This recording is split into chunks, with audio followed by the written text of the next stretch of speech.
আলহামদুলিল্লাহ, অবশেষে ডাল লেক বিশিষ্ট শ্রীনগরে চলে আসলাম। আমার পাশে যে লেকটা দেখতেছেন এটাই সেই ডাল লেক, আমাদের সবার সেই পরিচিত। আর লেকের উপরে যে লাইটগুলো জ্বলতেছে এইটা সেই বোটগুলা। এখানে চাইলেই আপনারা থাকতে পারেন। এখানে ভাড়া নিবে ২,০০০ থেকে শুরু করে আপনার কাছ থেকে যা নিয়ে পারে। এবং প্রবলেম হলো এখানে বাইক পার্কিং আলাদা জায়গায় করতে হয়। যদিও আমরা এখানে ছিলাম না, কাপল হলে অবশ্যই থাকার চেষ্টা করবেন। আসসালামু আলাইকুম প্রিয় বাইকার ভাইয়ারা এবং বন্ধুরা, আশা করি সবাই ভালো আছেন। আমরা গত রাতে পেহেলগাম থেকে শ্রীনগর আসছি। আর রাতের বেলা আমরা হোটেল খুঁজতে খুঁজতে অনেক সুন্দর একটা রাজবাড়ির মতন হোটেল পেয়েছি। তো আসেন আমরা একটু হোটেলটা আপনাদেরকে ঘুরিয়ে দেখাই। আসলে খুবই অল্প টাকায় পেয়েছি এবং খুব সুন্দর একটা প্লেস, পরিবেশটা দেখলেই ভালো লাগে। আসেন আপনাদের হোটেলটা দেখাই এবং দেখাই এইখানে সুন্দর একটা ডালিম গাছ, প্রচুর পরিমাণে ডালিম ধরে আছে। আর এই হলো আমাদের সেই প্যালেসের সামনে দেখছেন কত সুন্দর জায়গা। আমি এখানকার নাম্বার নিয়ে রাখছি এরপরে এবং কথা বলে আসছি, এরপরে কোনো বাঙালি আসলে তাদের জন্য থাকবে স্পেশাল ছাড়, সবসময় থাকবে বাঙালিদের জন্য স্পেশাল একটা ছাড়।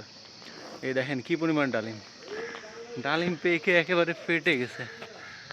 সুবহানাল্লাহ। আসলে কাশ্মীরকে আল্লাহ মনে হয় নিজ হাতে একেবারে ঢেলে দিয়েছে, সব জায়গায় দিয়েছে, বাট কাশ্মীরের মনে হয় একটু পরিমাণটা বেশি।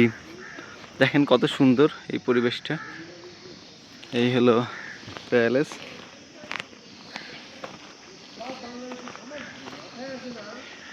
প্রথমে আমরা এখানে ঢোকার পরে ভাবছিলাম এটার রেন্ট অনেক বেশি হবে, বাট না, সেটা না।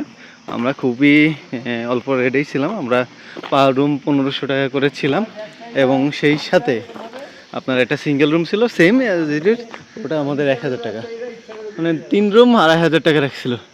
এ দেখেন এই পাশে আপেল গাছ, সবুজ আপেল গাছ।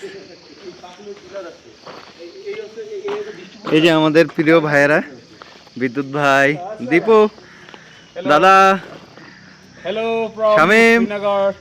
হাই। আমাদের মাসুদ ভাই, ইয়ামিন। এই হলো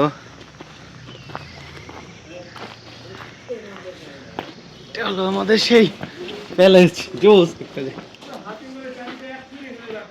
মাশাআল্লাহ, জোস জোস, সুবহানাল্লাহ। দেখেন না কত সুন্দর লাগে, মাশাআল্লাহ কত সুন্দর।